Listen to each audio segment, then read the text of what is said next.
Friends, miracle mind Bharat की तरफ से मैं कपिला राठौड़ आप सबका पुनः स्वागत करती हूँ हमारे कल के चैप्टर को आज कंटिन्यू करने के लिए। जो चैप्टर है हमारा युक्तेश्वर गिरी जी का पुनरुत्थान। तो इस चैप्टर में फ्रेंड्स कल हमने देखा कि युक्तेश्वर गिरी जी जो पिछले चैप्टर में 42 नंबर के चैप्टर में उनका देहांत हो चुका है और उस देहांत की वजह से परमहंस योगानंद जी बहुत परेशान है। उनको गिल्ट महसूस हो रही थी कि मैं क्यों इनको छोड़ के गया, क्योंकि ये उनकी खुद की एक छोटी सी जिद थी कि महाअवतार बाबा जी जिस कुंभ के मेले में युक्तेश्वर गिरी जी को मिले थे उसी कुंभ के मेले में परमहंस योगानंद जी को जाके बाबा जी के दर्शन करने थे। तो वो उनसे आज्ञा मांगते हैं युक्तेश्वर गिरी जी से कि मुझे जाना है। तो गुरु जी को तो क्योंकि पता ही होता है कि वो आज का दिन उनका लास्ट डे है इस पृथ्वी प्लेन पर वो उनको खुशी खुशी जाने की इजाजत देते हैं कि हाँ आप जाओ। तो ये भी फ्रेंड्स हमें समझना है कि यहाँ पे हर एक की फ्री विल में कोई भी एंटर नहीं कर सकता, ऐसा एक मैसेज हमारे लिए है कि गुरु भी एक शिष्य की फ्री विल में एंटर नहीं कर रहा है, वो जाने दे रहा है कि जाओ कोई बात नहीं। तो वो चीज हमने पिछले चैप्टर में समझी थी, सुनी थी। और आज के चैप्टर में फ्रेंड्स क्या हुआ कि जब शुरुआत हुई तब परमहंस योगानंद जी उनकी कोई फॉरेन ट्रिप थी जहाँ पे वो व्याख्यान देने वाले थे, वो कैंसिल हो चुकी थी। तो वो मुंबई की एक होटल में थे, तो अचानक से उनको कृष्ण जी दिखे। कृष्ण जी का पूरा अवतार, पूरा स्टेच्यू, पूरी जो मूर्ति थी वो उनको दिखी। तो वो देखते ही देखते मंत्रमुग्ध हो गए और इतना खुशी से वो उनको देख रहे थे कि ये क्या मेरे साथ हो रहा है। मतलब कृष्ण उनको हाथ हिला रहे हैं, उनको आशीर्वाद दे रहे हैं, वो सब इमेज उसके सामने थी। तो ये खुशी के मारे वो ऐसा सोच रहे थे कि कहीं ना कहीं कुछ अच्छा होने वाला है, कुछ मेरी आध्यात्मिक जर्नी में कुछ अच्छी चीजें होने वाली है, ऐसा समझकर वो इस चीज को फील कर रहे थे। तो उसके सडनली एक वीक के बाद ही उनको अपने कमरे में बहुत ज्यादा प्रकाश दिखाई दिया। तो वो ध्यान में बैठे थे, जब उनको ये प्रकाश दिखाई दिया तो वो आंखें खोलते हैं तो उनको क्या दिखता है फ्रेंड्स?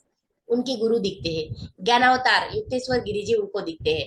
तो युक्तेश्वर गिरी जी को देखते ही वो उनको पैर छूने के लिए नहीं दौड़ते, पर उनको हग करने के लिए दौड़ते हैं और सोचते हैं कि आप क्यों मुझे छोड़कर चले गए। मतलब इतना उनका भाव, इतने उनके जो इमोशन थे वो बाहर निकल कर आ रहे थे कि मुझे ये फील हो रहा था कि मैं आपको छोड़कर चला गया और आप भी मुझे छोड़कर चले गए। तो युक्तेश्वर जी बोलते हैं कि मैं तो तुम्हें छोड़कर गया ही नहीं, देखो मैं तो तुम्हारे पास ही हूँ। और उसके बाद वो पूरी कहानी बताते हैं कि मैं यहाँ पे क्यों आया हूँ। मैं अभी हिरण्यलोक में हूँ और हिरण्यलोक से वो वहां की सभी चीजें बता रहे हैं कि देखो मेरा पुनरुत्थान हो गया है, मेरा तो पुनर्जन्म हो गया है और मैं तो अभी सूक्ष्म लोक में हूँ। सूक्ष्म लोक से ऊपर का जो है कोजल बॉडी, जिसको कहा जाता है कारण शरीर, तो मैं उस प्लेन में हूँ, कोजल प्लेन में हूँ। और कोजल प्लेन की वो बातें बता रहे हैं कि कोजल प्लेन में क्या क्या होता है। यहाँ पे सब कुछ खुशनुमा है, सब अच्छी अच्छी चीजें यहाँ पे है। कोई ऐसे पृथ्वी लोक पे जो हमें परेशान करते हैं ऐसे कोई विषाणु नहीं है, जीव नहीं है, ऐसे स्नेक्स नहीं है, कोई भी ऐसी चीजें नहीं है जो पृथ्वी लोक पर हमें परेशान करती है तो वहां पे होगी। नहीं, वहां पे बिल्कुल नहीं है। और यहाँ पे भी दो प्लेन्स है एस्ट्रल प्लेन में, जैसे बताया जा रहा है कि लोअर एस्ट्रल प्लेन और हायर एस्ट्रल प्लेन। तो ये जो है हायर एस्ट्रल प्लेन पे है। तो वो बता रहे हैं कि लोअर एस्ट्रल प्लेन पे क्या होता है कि जो जिसकी जैसी भावना होती है वैसे वो लोअर एस्ट्रल प्लेन में व्यक्ति रहते हैं। तो यहाँ पे देवी शक्ति भी है और असुर शक्ति भी है। और अगर देवी शक्ति है तो उनको उसकी भावना के हिसाब से सब कुछ मिल रहा है। बाकी आसुरी शक्ति वाले लोग भी है, वो कुछ कर नहीं पा रहे हैं, वो सिर्फ देख रहे हैं और दूसरी शक्तियां उसके ऊपर है। तो ये कह के वो यहाँ पे बता रहे हैं कि मुझे चुना गया है ईश्वर के द्वारा कि मैं ऐसे सभी लोगों को मदद करूं जो सूक्ष्म लोक की तरफ आगे बढ़ गए हैं। तो इस प्यारे से चैप्टर को समझाने के लिए मैं कोशिश कर रही हूँ फ्रेंड्स, और मैं अपनी पीपीटीज को शेयर कर रही हूँ। हम इस चैप्टर को कल हमने जहाँ पे छोड़ा था वहां से ही हम आगे बढ़ते हैं कि वहाँ बताया गया था कि यहाँ पे कोई एक लेडी जो है वो गर्भ धारण नहीं करती। Are my PPTs visible friends? Visible है, विजिबल यस, ओके। तो जो कारण शरीर की बात हो रही है, तो यहाँ पे वो कारण शरीर के बाद जो भी उनके साथ हो रहा है और एस्ट्रल प्लेन जो सूक्ष्म शरीर है, यहाँ पे गुरुदेव ने तीन ही प्लेन बताए हैं। एक तो है ये स्थूल शरीर, फिर उसके बाद फिजिकल सूक्ष्म शरीर और उसके बाद जो है कारण शरीर। तो यहाँ पे 3 प्लेन की ही बात है। तो वो कारण शरीर की बात करते हुए जो हायर एस्टर प्लेन है वहां पे जो लोग की भावना होती है उसके बारे में वो बता रहे हैं। और उसके बाद वो बता रहे हैं कि ये जो एटमोस्फियर है यहाँ का, इतना सुंदर एटमोस्फियर है, यहाँ पे नदियां भी इतनी सुंदर कोमल है, यहाँ पे बसंत ऋतु ही हर बार होती है, और यहाँ के जो लोग हैं वो एक दूसरे की भावना को समझते हैं, और वो लैंग्वेज में नहीं होती, कोई ऐसे लैंग्वेज ऐसी नहीं होती, वो हर एक को मतलब मेंटली थॉट के माध्यम से वो एक दूसरे के साथ कम्युनिकेट करते हैं। और ये भी बताया गया कि यहाँ पे जो है गर्भ भी धारण नहीं किया जाता, बच्चे भी जो यहाँ पे पैदा होते हैं वो किस तरीके से होते हैं, बच्चे भी यहाँ पे थॉट्स के माध्यम से पैदा होते हैं, तो उसके बारे में वो बता रहे हैं। तो इस चीज को समझते हुए फ्रेंड्स हमने आगे जो बताया उसको कंटिन्यू करते हुए हम ये कह रहे हैं कि जो युक्तेश्वर गिरी जी परमहंस योगानंद जी को बता रहे हैं तो वो ये है कि उनकी कोई भी बात थी वो अधूरी रह गई थी उनकी ट्रेनिंग में। तो वो ट्रेनिंग की बात बताते हुए वो कह रहे हैं कि परमहंस जी को लाइव दिख रहा है सब कुछ, कि मुझे जो भी वो बता रहे हैं वो मुझे ऐसा लग रहा है कि कुछ बातें जो है वो ऐसी है कि वो मुझे इमेज के थ्रू दिखाने की कोशिश कर रहे हैं, और कुछ बातें ऐसी है जो मैं समझ रहा हूँ कैसे, तो थॉट्स के माध्यम से वो जो बता रहे हैं वो मेरे अंदर डायरेक्ट वो इम्प्लांट कर रहे हैं थॉट्स, तो उस थॉट्स के माध्यम से वो मैं समझ रहा हूँ, ऐसा करके वो हर एक चीज को समझते जा रहे हैं और अपने हिसाब से वो उनको क्वेश्चंस भी पूछते जा रहे हैं फ्रेंड्स। तो यस, उसके बाद हम आगे बढ़ते हैं कि वो फिर बताते हैं यहाँ पे कि सूक्ष्म शरीर पर ठंड या गर्मी या अन्य प्राकृतिक परिस्थितियों का कोई प्रभाव नहीं होता। तो ये सूक्ष्म शरीर की बात है कि सूक्ष्म शरीर में इस सभी चीजों का कोई प्रभाव नहीं होता। सूक्ष्म शरीर में सूक्ष्म मस्तिष्क अर्थात प्रकाश का सहस्त्रदल कमल होता है, तथा सुषुम्ना में स्थित 6 जागृत चक्र होते हैं, जिसके बारे में भी फ्रेंड्स हमें पता है कि जो जागृत 6 चक्र होते हैं और 7वीं जो होती है स्थिति होती है उसके बारे में यहाँ पे बताया गया है। महाप्राण की बात की गई है। सुषुम्ना नाड़ी जो है वो ईड़ा और पिंगला नाड़ी से गुजरकर जो प्राण पैदा होते हैं वो प्राणाणुओं में प्रवाहित होकर दोनों नाड़ियों का बैलेंस करते हैं, और जो 72,000 जो नाड़ियां है उसमें पूरे प्राण का प्रवाह जाता है, उसके बारे में यहाँ पे वो बता रहे हैं। और पवित्र मंत्रों की भी वो बात कर रहे हैं कि यहाँ पे पवित्र मंत्रों से उनके रूपों में भी परिवर्तन किया जा सकता है। उसके बाद फ्रेंड्स यहाँ पे महाअवतार बाबा जी के जो हमने देखा था कि महाअवतार बाबा जी ने क्या किया था कि एक बार लाहिड़ी महाशय को उसके कोई पास्ट जन्म में इच्छा थी कि वो महल में रहे, कोई अच्छा सा बड़ा सा महल हो, पैलेस हो, और उसमें उसको रहना था। तो महाअवतार बाबा जी ने क्या किया, उनके पास्ट कर्मों को मिटाने के लिए उनको लाइव एक ऐसा पैलेस बना के दिया जो सुवर्ण का महल था। वो हमने चैप्टर में समझा फ्रेंड्स। तो उसके माध्यम से यहाँ पे वो बता रहे हैं कि ऐसा भी हम कर सकते हैं। हिरण्य लोक वाले जो व्यक्ति होते हैं जो उच्च आध्यात्मिक अवस्था को प्राप्त कर चुके होते हैं वो ऐसा भी करते हैं कि कोई भी चीज को एक रूप दे सकते हैं। तो ये वाली बात यहाँ पे युक्तेश्वर गिरी जी बता रहे हैं। सारे सूक्ष्म जगतवासी केवल अंतर्ज्ञान से ही शब्द, स्पर्श, रस, रूप, गंध की अनुभूति कर लेते हैं। उनकी 3 आंखें होती है, 3 आंखें मतलब 2 जो है और दोन्मिलित होती है। तीसरा और मुख्य सूक्ष्म क्षेत्र, सूक्ष्म नेत्र जो ललाट में खड़ा स्थित होता है, तो वो थर्ड आई की बात यहाँ पे कर रहे हैं। सूक्ष्म शरीरियों के भी कान, नाक, आंखें, जीभ और त्वचा ये सारी बाह्येंद्रियां होती है।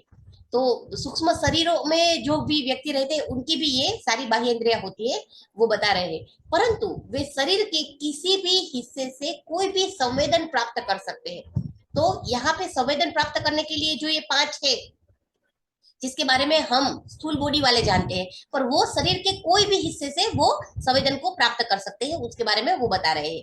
इसके लिए वे केवल अंतर्ज्ञान का उपयोग करते हैं, मतलब ये इंट्यूशन के माध्यम से शरीर के कोई भी हिस्से से वो ज्ञान प्राप्त कर सकते हैं। वे कान या नाक या त्वचा से देख सकते हैं। तो ये कितनी प्यारी बात है फ्रेंड्स की वो हर एक इंद्रियों से जो काम करवाना होता है वो कर सकते हैं। उनको कान, नाक या त्वचा से भी अगर देखना हो तो वो देख सकते हैं। आंखों से या जीभ से वो सुन सकते हैं।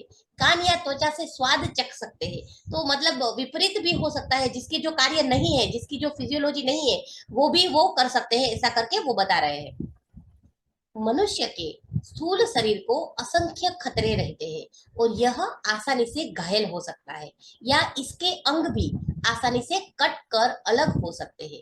तो ये स्थूल बॉडी की बात हो रही है कि यहाँ पे वो सब कुछ हो सकता है, जबकि सूक्ष्म शरीर कभी कभी कभी कट सकता है या उसमें खरोच आ सकती है, परंतु इच्छा मात्र से वह तुरंत ठीक भी हो जा सकता है।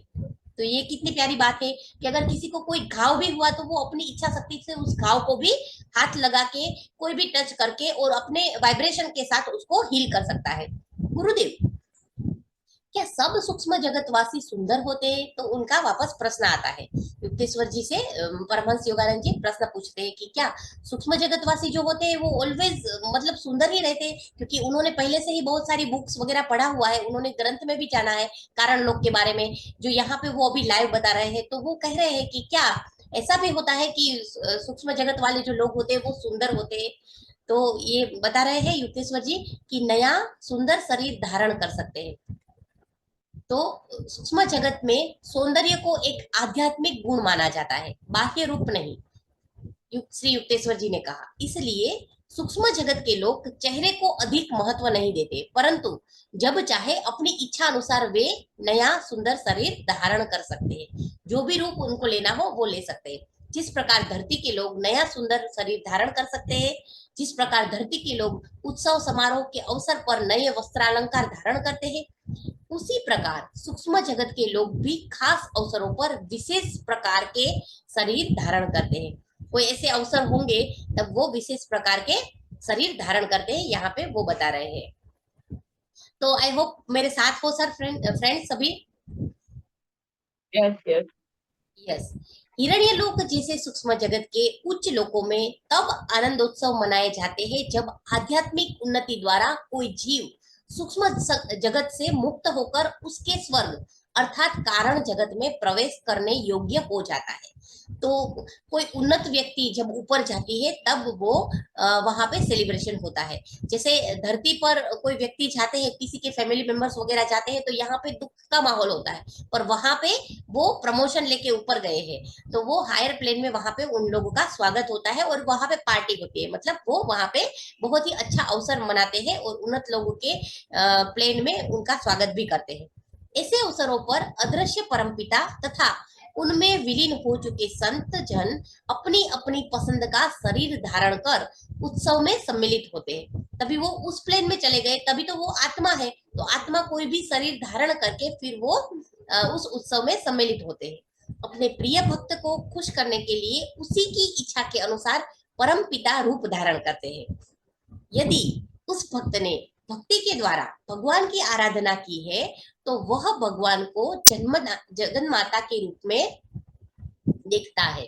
तो वो क्या करते हैं, फिर भगवान को ही जगन माता के रूप में देखता है, मतलब वो ही उसके माता पिता, ऐसा करके। ईसा मसीह को अनंत परम तत्व का पितृ रूप अन्य सब रूपों से अधिक अच्छा लगता था, तो वो पिता के रूप में उनको अच्छा लगता था ईसा मसीह को। तो वो उनके बारे में बात कर रहे हैं कि जिसको जो भी रूप अच्छा लगता है वो उस रूप में अपने आप को ढाल लेते हैं और वो आकार वो सब कुछ ले सकते हैं वहां के लोग, हिरण्य लोक में। सृष्टा के प्रत्येक सृष्ट जीव को स्वतंत्र व्यक्तित्व प्रदान किया है। इसी कारण सर्वशक्तिमान ईश्वर के कल्पनीय एवं अकल्पनीय सभी प्रकार के रूपों की मांग होती रहती है। तो जो भी है, मतलब कल्पनीय भी होगा, अकल्पनीय भी होगा, काल्पनिक रूप को धारण करके भी वो अपने आप को वहां पे रख सकते हैं। तो वो इतना अच्छे से विवरण कर रहे हैं कि वो बता रहे हैं कि ईसा मसीह को तो जैसे पितृ स्वरूप का जो रूप था वही उसको अच्छा लगता था, बाकी हर एक लोग अपने अपने हिसाब से अपना रूप ले सकते हैं। मेरे गुरुदेव और मैं दोनों ही इस पर साथ साथ हंसने लगे। तो वो साथ साथ दोनों हंसने लगे कि अच्छा, जिस हिसाब से जिसको भी जो रूप लेना है वही रूप ले सकता है। तो वो बात के लिए वो दोनों हंसने लगे। इसके बाद फ्रेंड्स युक्तेश्वर गिरी जी बताते हैं कि अपनी बांसुरी के समान मधुर आवाज में आगे कहते हैं, पूर्व जन्मों के मित्र सूक्ष्म जगत में एक दूसरे को पहचान लेते हैं।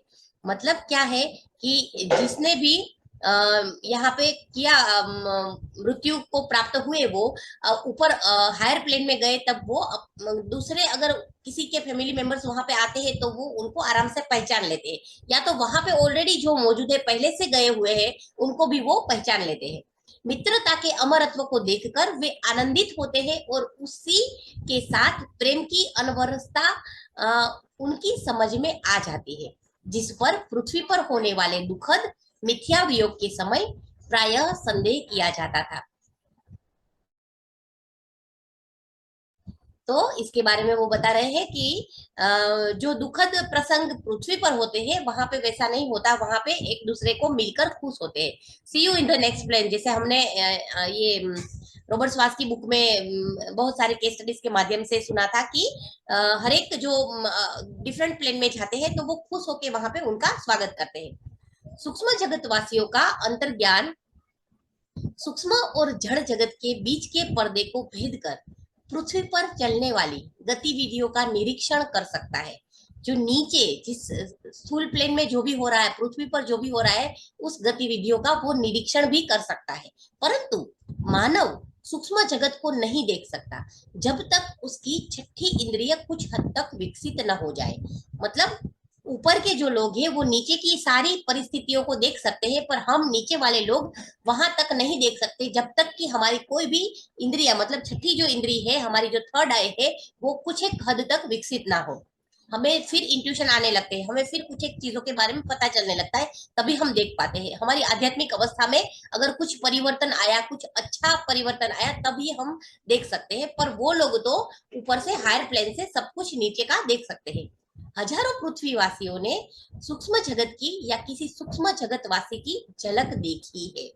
तो ये फ्रेंड्स हमें पता है कि हमारी जब सिल्वर कोड कट होती है तो एवरी नाइट हम ड्रीम में उस अवस्था में होते हैं कि जहाँ पे हम सूक्ष्म जगत की शेयर करते हैं। तो ये हमारे लिए कोई नया कॉन्सेप्ट नहीं है फ्रेंड्स, पर इतने अच्छे से यहाँ पे युक्तेश्वर गिरी जी ने परमहंस जी को बताया है कि जैसे लाइव हमें समझा रहे हैं वो परमहंस जी के माध्यम से, वो ऐसा हमें फील हो रहा है।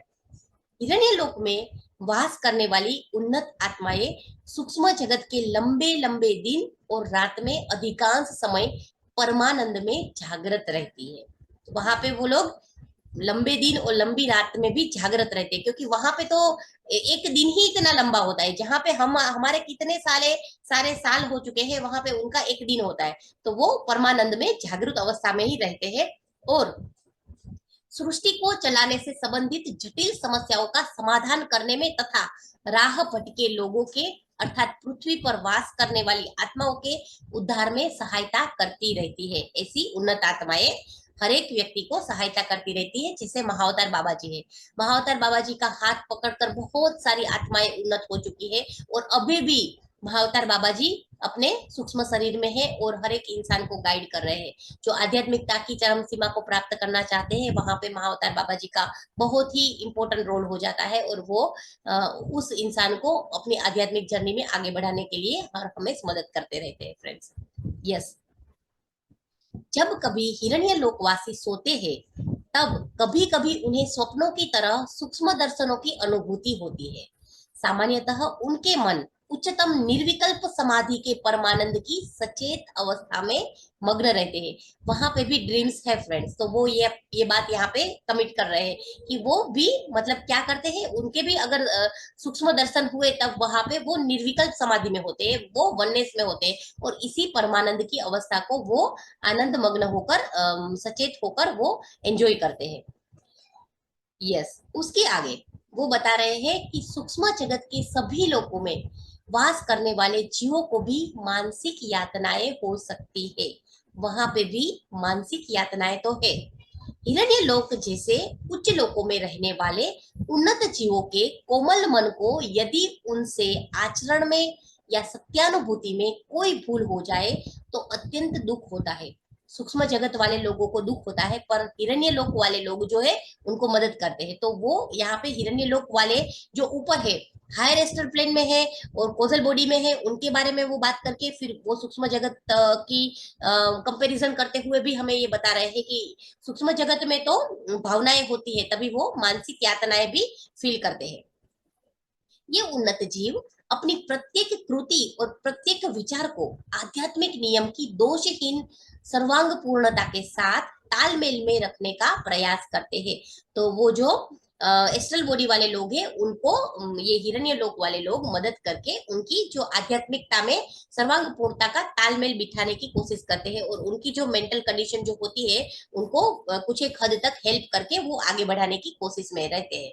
सूक्ष्म जगतवासियों के बीच परस्पर संपर्क या विचारों का आदान प्रदान पूर्णतः सूक्ष्म विचार संक्रमण और सूक्ष्म दूरदर्शन द्वारा ही चलता है।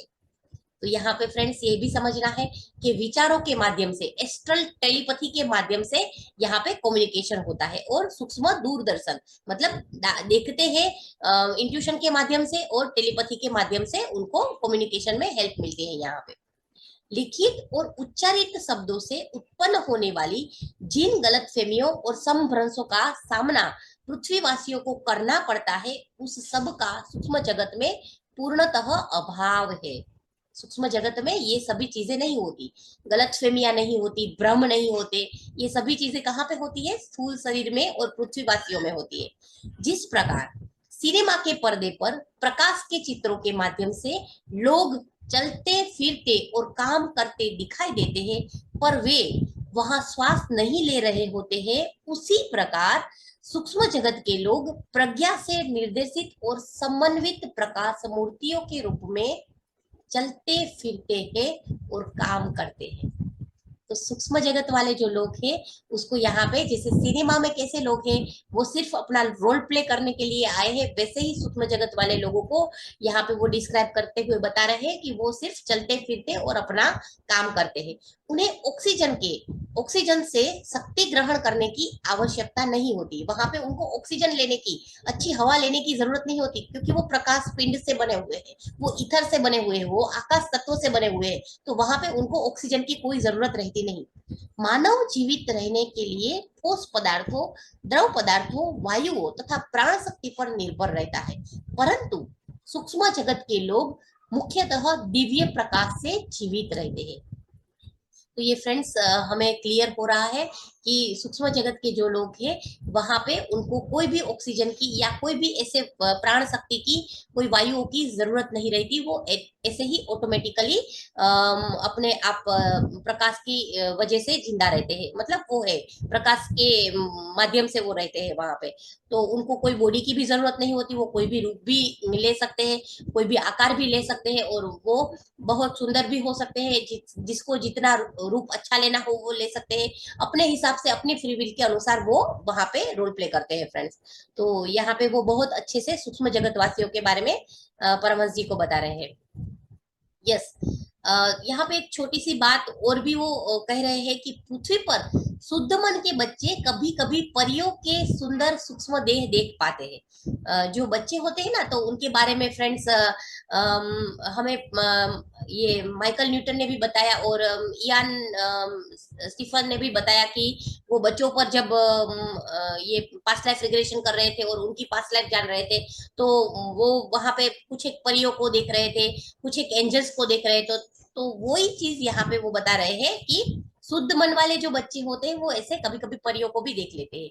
नशीले पदार्थों या पेयों के सेवन, जिसे सभी शास्त्रों में निषेध बताया गया है, से मनुष्य की चेतना इतनी विकृत हो जाती है कि उसे सूक्ष्म जगत के नरकों में वास करने वाले जीवों से विभिन्न रूप दिखाई देने लग जाते हैं। तो मतलब जैसे लोग होते हैं वैसी उनकी भावना होती है। तो अगर नशीले पदार्थों का सेवन कर रहे हैं तो उनको ऐसे विभिन्न रूप वाले लोग भी दिखते हैं। यद भावम तद भवति, तो वो जिस भाव में रहते हैं वैसा ही उनके वाइब्रेशन उनको कैच करते हैं। तो उनको विभिन्न रूप, अच्छे नहीं होने वाले, नरक में वास करने वाले जो रूप होते हैं, ऐसे रूप उनको दिखते हैं।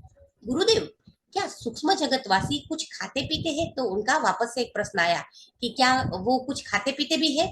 मैं अपने मन, हृदय और आत्मा तीनों की सारी ग्रहण क्षमता एकत्रित कर गुरुदेव से अद्भुत वर्णन का रसपान कर रहा था। वो इतने सुंदर, मतलब ये व्याख्यान हो रहा था गुरु और शिष्य का, तो वो इतना अच्छे से रसपान कर रहे थे। उनके जो गुरु बता रहे थे वो सब कुछ चीजें अच्छे से वो अनुभव करते हुए ग्रहण कर रहे थे। सत्य की अतीन्द्रिय अनुभूतियां सदा के लिए वैसी ही रहती है, उनमें कभी परिवर्तन नहीं होता, जबकि छिछली इंद्रियानुभूतियां और मन पर पड़ने वाली उनकी छाप कभी क्षणभंगुर या तुलनात्मक वास्तविकता से अधिक कुछ नहीं होती, और उनकी स्मृति जल्द ही धुंधली हो जाती है। मतलब यहाँ पे कोई भी कंपैरिजन नहीं है, ऐसा बता रहे हैं कि ऐसी कोई भी कंपैरिजन हमें नहीं करनी चाहिए। कोई भी क्षणभंगुर या तुलनात्मक वास्तविकता का हमें जो है वो स्वीकार कर लेना चाहिए। इसमें कोई भी परिवर्तन होता नहीं है। मेरे गुरु के शब्दों की इतनी गहरी छाप मेरे सारे अस्तित्व के पटल पर अंकित हो गई कि कभी भी किसी भी समय अपने मन को अतीन्द्रिय उच्च अवस्था में ले जाकर मैं उस दिव्य घटना की फिर से पूर्ण रूप से अनुभूति कर सकता हूँ। तो ये जो सारी बातें वो बता रहे हैं कि मेरे गुरुजी जो कह रहे थे वो पूरी मैं अनुभूति कर रहा था। मेरे साथ जो ऐसी चीजें जो वो बता रहे हैं वो सब कुछ हो रही है ऐसा मुझे महसूस हो रहा था, और इस वजह से वो कह रहे हैं कि यस, मैं जो समझ रहा था यही माध्यम की वजह से जो गुरुजी मुझे बता रहे हैं वो हर एक चीजों को मैं कुछ एक तो ऐसे भाव थे, विचारों के माध्यम से वो मेरे अंदर इम्प्लांट कर रहे थे, और कुछ एक मुझे इमेज दिखाकर वो बता रहे थे। तो सभी चीजें मैं यहाँ पे फील कर रहा था, ऐसा करके वो हर एक चीज को समझने की कोशिश में है अभी। यस, उसके बाद वो कहते हैं,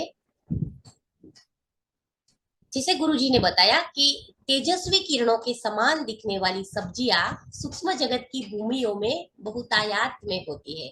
तो क्योंकि उन्होंने प्रश्न क्या पूछा था कि वो लोग कुछ खाते पीते हैं कि नहीं, सूक्ष्म जगत वाले लोग, तो वो बता रहे हैं कि बहुत ज्यादा मात्रा में होती है जो सब्जियां होती है, पर वो कैसे पकी होती है, तेजस्वी किरणों के माध्यम से वो पकी होती है। उन्होंने कहा सूक्ष्म जगतवासी सब्जियां खाते हैं और प्रकाश के तेजस्वी झरणों, नदी नालों में बहने वाले एक प्रकार का अमृत पीते हैं। मतलब वहां पे जो नदियां होती है वहीं से ही डायरेक्ट अमृत का पान करते हैं, उस नदी से ही वो पानी पीते हैं। तो नदियों में भी अमृत बहता है, झरनों में भी अमृत बहता है, ऐसी वो बात कर रहे हैं। जिस प्रकार पृथ्वी के लोगों के अदृश्य चित्रों को टेलीविजन की मदद से वातावरण से खींचकर प्रकट किया जा सकता है और बाद में वे फिर से वातावरण में विसर्जित हो जाते हैं, उसी प्रकार वातावरण में सब्ज वनस्पतियों और पौधों के विचरण करते ईश्वर निर्मित सूक्ष्म परिकल्पना चित्र सूक्ष्म जगतवासियों की इच्छा मात्र से वहां प्रकट होकर भूमि पर उतरते हैं।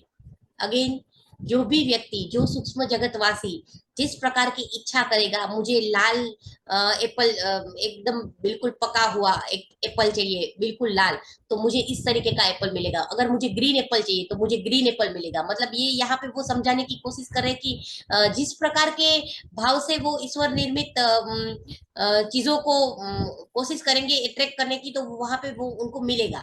सब्जियां, वनस्पति, पौधे, सब चीजें ऐसी है वो ईश्वर निर्मित ही है। तो जिसको जिस प्रकार की परिकल्पना के साथ चाहिए वो उस प्रकार की उनकी भूमि पर पैदा होगी। मतलब कोई भी पेड़ है तो वहां से कुछ भी उठाकर वो खा सकते हैं, और उनकी भावना के साथ वो जुड़ के फिर वो सब परिकल्पना के माध्यम से मिल जाता है। तो वहां पे सिर्फ वनस्पतियां और पौधे ही है खाने की चीजें, ये उनके माध्यम से वो बता रहे हैं। इसी प्रकार उन लोगों की विलक्षण से विलक्षण कल्पनाओं से सुगंधित फूलों के पूरे बाग के बाग वहां प्रकट हो जाते हैं। तो ये भी बता रहे हैं कि वो सोच रहे हैं कि यहाँ पे बहुत सुंदर बाग हो, बगीचे हो, तो वो इसी हिसाब से सुगंधित फूलों के बगीचे भी वहां पे पैदा हो जाते हैं, सूक्ष्म वातावरण में विलीन होकर अदृश्य भी हो जाते हैं। हिरण्य लोक के समान स्वर्ग लोक के वासी तो खाने पीने की किसी आवश्यकता से लगभग पूर्णतः मुक्त है। तो पहले बात हुई सूक्ष्म लोक की, फिर वो बात कर रहे हैं हिरण्य लोक की। तो हिरण्य लोक में तो लोगों को खाने पीने की कोई आवश्यकता रहती नहीं, वो पूर्णतः वहां से मुक्ति होते हैं खाने पीने की डिजायर से। पर सूक्ष्म लोकों में लोग खाते पीते हैं, उनका जो क्वेश्चन था उनका आंसर वो यहाँ पे दे रहे हैं। परंतु कारण जगत में रहने वाले लगभग पूर्णतः मुक्त आत्माएं ऐसी किसी भी आवश्यकता से और भी अधिक मुक्त होती है। तो ये जो है कारण लोक में भी दो प्लेन के बारे में वो बता रहे हैं कि लोअर कोजल बॉडी और फिर हायर कोजल बॉडी। तो जो हायर प्लेन की जो बात है वो हिरण्य लोक है, जो वहां पे जो है युक्तेश्वर गिरी जी वहां पे है। तो उनकी बात कर रहे हैं कि उनकी जो आवश्यकता है अधिक मुक्त होती है, वे दिव्य परमानंद के सिवा और किसी चीज का सेवन नहीं करते। तो वहां पे उनको एनर्जी कैसे मिलती है, आनंदा माइंड से, दिव्य परमानंद से। तो वो तो मतलब इसी तरीके से एनर्जी लेते हैं, उनकी जो अवस्थाएं होती है मुक्त होती है, और वो कहीं पे भी मतलब ये खाने पीने की चीजों से पूर्णतः मुक्त होते हैं।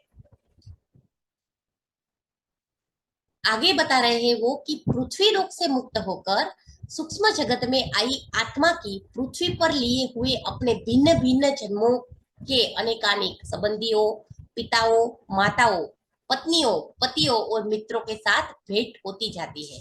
जब वे सूक्ष्म लोगों के विभिन्न हिस्सों में आमने सामने आते हैं।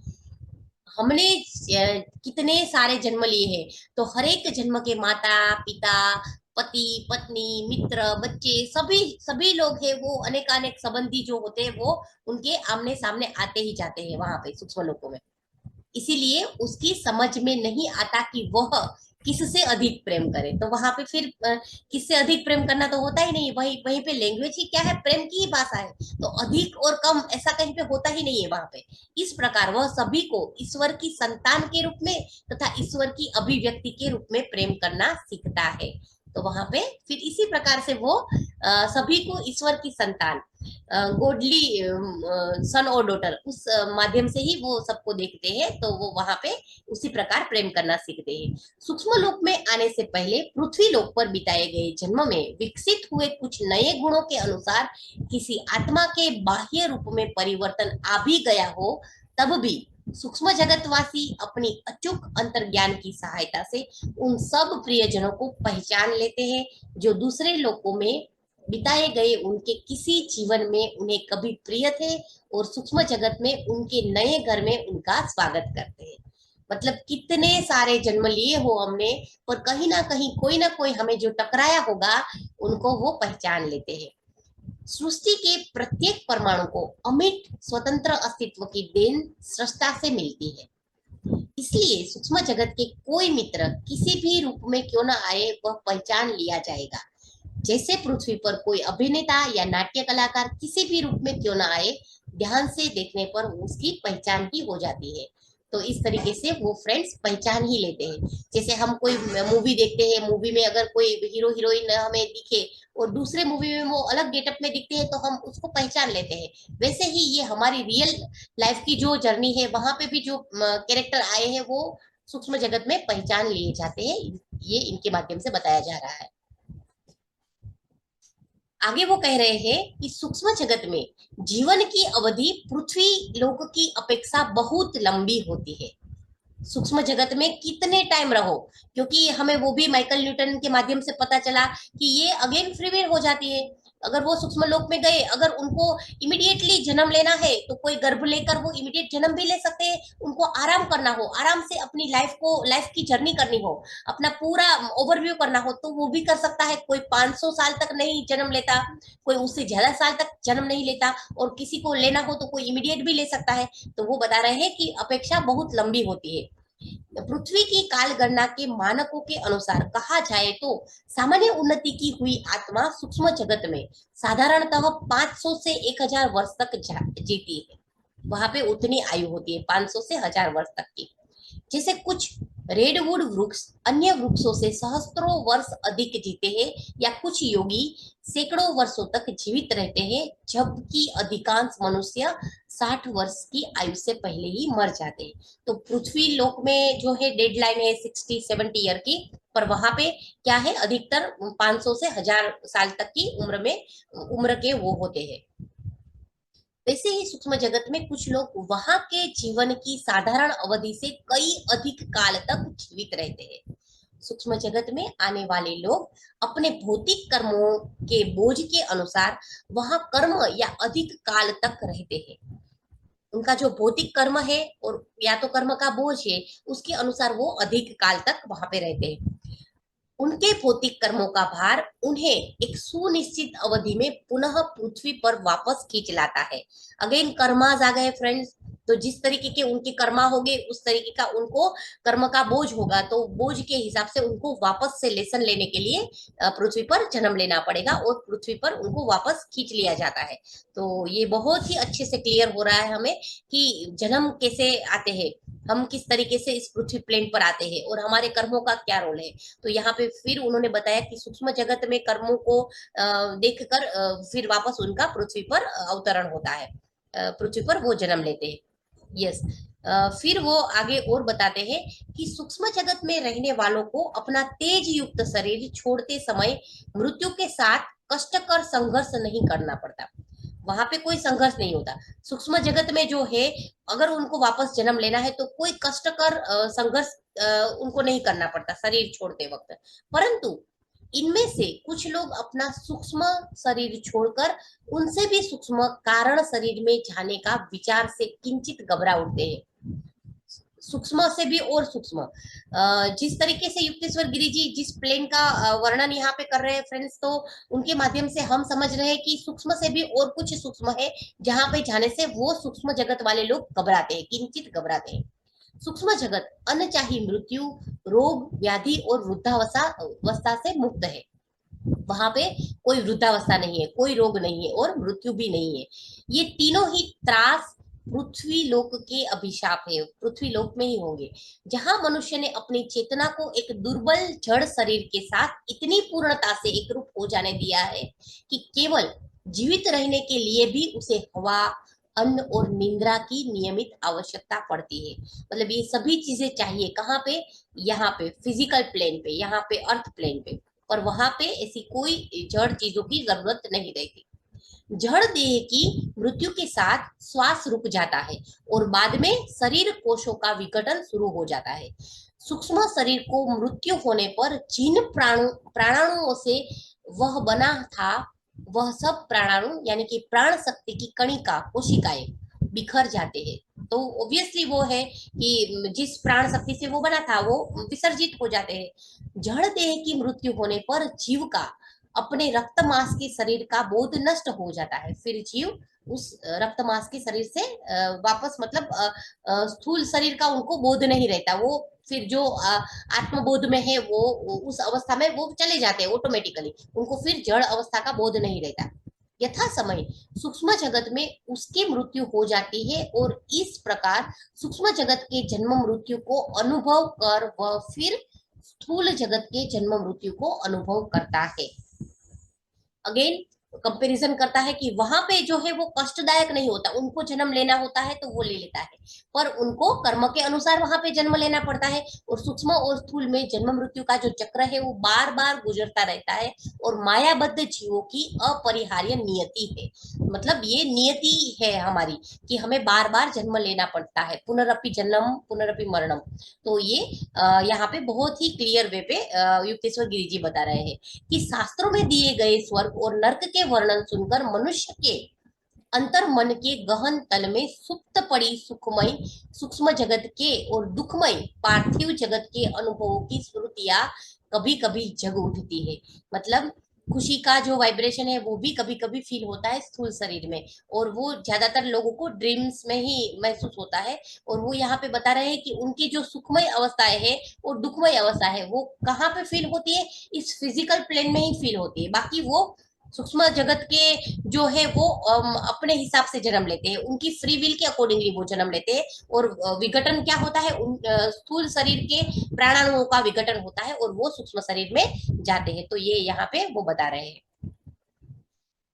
फिर कंपैरिजन आती है, फिर वो अच्छे से डिस्क्राइब करते हैं। जब परमहंस जी पूछते हैं, पूछे गुरुदेव, पृथ्वी लोक में और सूक्ष्म जगत में तथा कारण जगत में जो पुनर्जन्म होते हैं उनमें क्या फर्क है, यह जरा अधिक विस्तार से बताइएंगे। तो पूछ रहे हैं कि तीनों में पुनर्जन्म जो होते हैं उसका क्या मतलब है, इसको थोड़ा और डिस्क्राइब करिए। तो फिर गुरु जी बता रहे हैं कि पृथक आत्मा के रूप में मनुष्य मूलतः कारण शरीरधारी आत्मा है। तो हमारी ऑलवेज एक कोजल बॉडी है और कारण शरीर है, और कारण शरीर से हम सिर्फ मिल नहीं पाए हैं, हम हमारी हायर सेल्फ से मिल नहीं पाए हैं। तो कारण शरीरधारी ही आत्मा है। यह कारण शरीर 35 बीज रूप भावों का गर्भस्थान है। इसको समझना फ्रेंड्स, 35 बीज रूपधारी गर्भस्थान। इन 35 बीजों से वे 35 मूल भाव शक्तियां या कारक विचार शक्तियां विकसित हुई, जिनसे विधाता ने बाद में 19 तत्वों वाला सूक्ष्म शरीर और 16 तत्वों वाला स्थूल शरीर का सर्जन किया। तो सूक्ष्म शरीर में 19 तत्व होते हैं जो युक्तेश्वर गिरी जी बता रहे हैं, और स्थूल शरीर में जो होते हैं 16 तत्व होते हैं। तो इन दोनों का कॉम्बिनेशन करके कारण शरीर में कितने 35 तत्व होते हैं, 35 तत्वों का कॉम्बिनेशन है कौन, कारण शरीर। तो यहाँ पे वो अगेन जिसमें हमने ज्यादातर जो हमने समझा है कि पांच इंद्रिया, कर्मेंद्रिया, पांच ज्ञानेंद्रिया, एक मन है जो उभय इंद्रिय है। तो ये 11 तो हो गए, और बाकी के पांच मिलकर स्थूल शरीर बनता है। और जो 16, ये जो 16 हुए स्थूल शरीर में, और बाकी के जो सूक्ष्म शरीर में होते हैं वो 19 तत्व जो है, उनके बारे में वो बता रहे हैं यहाँ पे नीचे। सूक्ष्म शरीर के 19 तत्व मनोमय, भावमय और प्राणमय है। ये 19 तत्व है बुद्धि, अहंकार, चित्त, मनस, जो इंद्रिय चैतन्य है। पंच ज्ञानेन्द्रिया जो शब्द, रस, रूप, गंध, स्पर्श जैसी इंद्रिया है सूक्ष्म रूप में। पंच कर्मेंद्रिया जो प्रजनन, मल विसर्जन, वाणी, चलने फिरने और कौशल प्रकट करने की क्षमताओं का कार्य वहन करने में मानसिक संदेशों के आदान प्रदान का कार्य करती है। तथा पंच प्राण जो शरीर में चयापचय या रस प्रक्रिया का अन्न के विघटित तत्व का शरीर में आत्मसात करते हैं। तो 11 तो ये हो गए, और पंच प्राण को उन्होंने जोड़ दिया, तो टोटल 16 हो गए जो स्थूल शरीर में है। हमारे स्थूल शरीर में जो है वो 16। रसों को शरीर की आवश्यकता अनुसार घन रूप में परिवर्तित करने का, तो वो विघटित भी होते हैं और उनका घन स्वरूप में परिवर्तन भी होता है। जैसे साइंस के जो स्टूडेंट है उनको पता होगा कि एक न्यूक्लियस में एक न्यूट्रॉन होता है और एक प्रोटॉन होता है, और उसके आसपास इलेक्ट्रॉन भ्रमित होते रहते हैं, गति करते रहते होते हैं। तो यहाँ पे वो इस तरीके से उसका विघटित स्वरूप भी होता है, और वो घन स्वरूप का, और ये इलेक्ट्रॉन का मतलब प्राण शरीर जिस तरीके से कार्य करता है, और वो रक्त मांस का जो रक्त संचरण जो है उस तरीके का जो 16 हमारी जो इंद्रिया है, और ये जो 19 सूक्ष्म जगत के लोगों में है, उनके बारे में बताकर वो बता रहे हैं कि इन 19 तत्वों से बना यह सूक्ष्म शरीर 16 रासायनिक तत्वों से बने स्थूल शरीर की मृत्यु के बाद भी जीवित रहते। तो ये जो है वो जीवित रहते, कौन से वाले? 19 तत्व, सूक्ष्म शरीर के जो 19 तत्व है, और 16 रासायनिक तत्व जो हमने अभी ये सुने, पांच पांच पांच और एक। समझ में आ गया? पांच कर्मेंद्रिया, पांच ज्ञानेन्द्रिया, पंच प्राण और एक उभय इंद्री जो मन है हमारा, वो 16, वो मृत्यु के बाद भी जीवित रहते हैं। एक यहाँ पे फ्रेंड्स, आई होप कि मैं क्लियर कर पा रही हूँ कुछ, एक मेरी जो अंडरस्टैंडिंग है इस हिसाब से मैं आपको बता रही हूँ। तो इज इट ओके फ्रेंड्स? ये सही जा रहा है? आप समझने की कोशिश कर रहे हैं?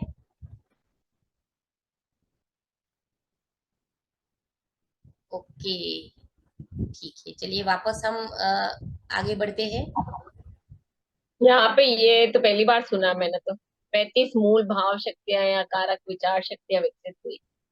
35 बीजों से ही वे 35 मूल भाव शक्तियां या कारक विचार शक्तियां विकसित हुई, जिनसे विधाता ने बाद में 19 तत्वों वाले सूक्ष्म शरीर तथा 16 तत्वों वाले स्थूल शरीर, यानी मतलब स्थूल शरीर जो फिजिकल बॉडी है वो तो 16 तत्वों की, और जो सूक्ष्म बॉडी है, एस्ट्रल बॉडी है, ऐसा कह सकते हैं।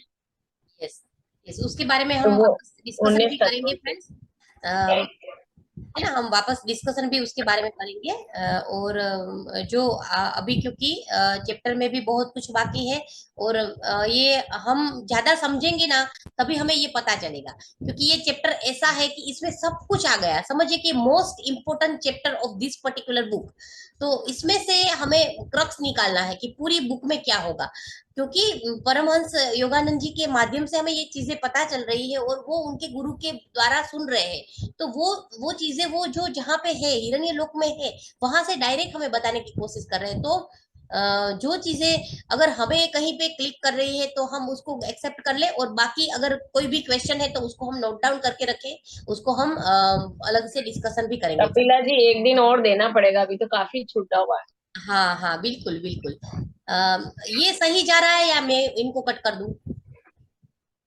मतलब वो कट करना हमने तो पढ़ा नहीं है, अभी क्या कट करना चाहते हो आप, लेकिन ये समझा अभी रहे, काफी बड़ा वर्ड है, टू एक वर्ड दिन हो और जाए। दे जितना है ये। हाँ, मतलब वर्ड टू वर्ड हो जाए, इसीलिए मैं समझा रही हूँ कि अच्छे से साथ साथ में ही पढ़ा जाए। अगर इसको शॉर्ट करना हो तो मैं कर सकती हूँ, कट कट शॉर्ट में करके। तो अभी भी टाइम तो खत्म हो गया, वैसे 5:57 हो गया है। हाँ, हम तो अभी तो 3 स्लाइड और लेंगे, क्योंकि मुझे एक दिन लगता और है लेना एक पड़ेगा दिन अभी। टाइम एक लेना दिन चाहिए। और करा लीजिए, एक दिन और करा लीजिए, ये चैप्टर बहुत इम्पोर्टेंट है यस, मेरे, आई थिंक। यस। बहुत अच्छा रहेगा। बहुत अच्छे से जा रहा है, बहुत अच्छे से आप एक्सप्लेन कर रहे हो, तो आपकी मेहनत भी ये वाला है कुछ। ना, ये वाला अभी जो आज आपने किया ना पंच तत्वों तत्वों का, और ये सब फिर से एक बार रिवाइज हो जाएगा हमारा, और फिर आगे बढ़ जाना, क्योंकि अब तो टाइम हो ही गया, ऑलमोस्ट 6 o'clock होने आज वाला। तो वैसे भी फ्राइडे है, आज तो हमारा कोई भी क्लास नहीं है, तो हम 2-3 स्लाइड लेके फिर खत्म करते हैं। ठीक है? ठीक है। ठीक। नहीं रेनू जी? नो? अभी ना फिर वो उसको लगेगा कि भागने वाली। अभी ना एक एक चीज हम समझ रहे हैं। जैसे कि कल की क्लास में आपने बताया था कि जो सूक्ष्म शरीर हिरण्यगर्भ कोश के बारे में बताया था, तो वो बातें ना ठहर रही हैं। अभी फिर ऐसा लगा कि चैप्टर कंप्लीट करो, उसको पूरा कंप्लीट करो, वो वाली बात। बाकी अगर आपको लगता है कि इसको शॉर्ट पूरा शॉर्ट में मैं मार दूं, तो वो मोस्ट वेलकम। पर मैं चाहती थी कि सबको ये चैप्टर बहुत इंपॉर्टेंट चैप्टर है, पढ़ो और साथ साथ में करो, क्योंकि यहाँ से ही सब मैंने कुछ समझ में आएगा। कल पढ़ा है, इसको दोबारा पढ़ा है। हाँ, है ना? और मतलब मैं तो कर सकती थी, देखो मुझे इतनी सारी स्लाइड लेके मुझे बताने की कोई जरूरत नहीं है, मैं तो कर सकती थी, पर मुझे ऐसा लगा कि साथ में मिलकर करते हैं, और इस बुक को अगर हमने लिया है तो इस बुक का मोस्ट इम्पोर्टेंट चैप्टर ये है फ्रेंड्स। तो हाँ इसको हाँ, अगर ठीक है। समझ लिया तो सब कुछ समझ लिया, समझो कि हमारी आप अपने पांच आप अपने चरणों को देख लेना, मैंने सोचा आपके मस्तक झुका दिया। ठीक है। ठीक है फ्रेंड्स, तो उसको वापस पूरा एक्सप्लेन करके ही एक टू समझना स्लाइड्स। सही है। यस।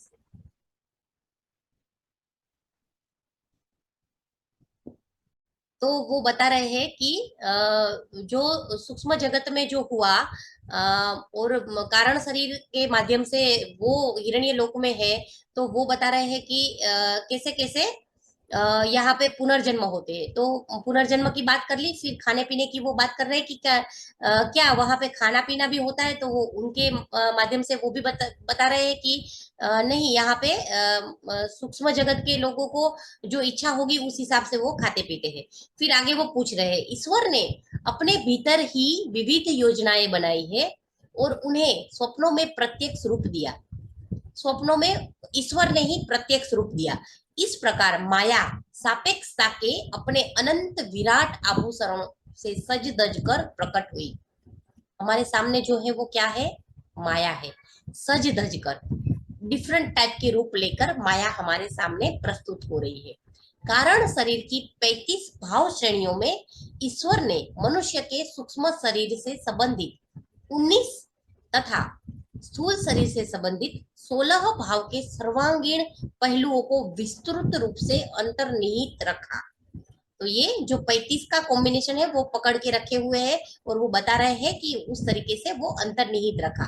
कंपित होती शक्तियों को पहले सूक्ष्म रूप से और फिर स्थूल रूप से स्थिर करते हुए सघन बनाकर ईश्वर ने मनुष्य का पहले सूक्ष्म शरीर बनाया और फिर स्थूल शरीर बनाया। तो पहले क्या बना फ्रेंड्स? पहले अपना सूक्ष्म शरीर बना, फिर उसके बाद स्थूल शरीर बना। तो जैसे हम कहते हैं ना कि हमारी जो जड़ें है वो नीचे है और हमारी जो शाखा है वो ऊपर है, तो वो यही बात है।